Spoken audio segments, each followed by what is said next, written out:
ఎక్కడో అరణ్యం. అరణ్యం అన్న తర్వాత అరణ్యంలో ఉండేటటువంటిది పశుధర్మం.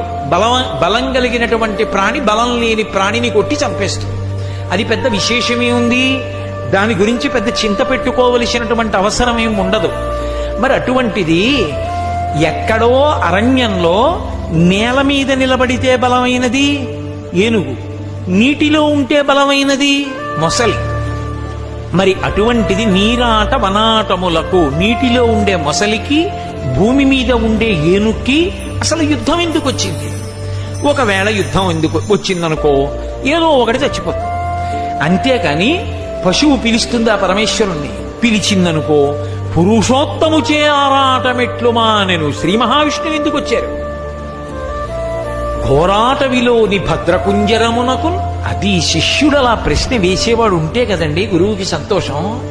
ఘోరాటవిలోని భద్రకుంజరమునకు ఆ అరణ్యంలో ఏనుగు ఎందుకు పిలిచిందండి? ఎందుకు వచ్చాడు అసలు విష్ణువు? ఇతర దేవతలు ఎవరు ఎందుకు రాలేదు? శ్రీ మహావిష్ణువే కదిలి రావడానికి కారణమేమిటి?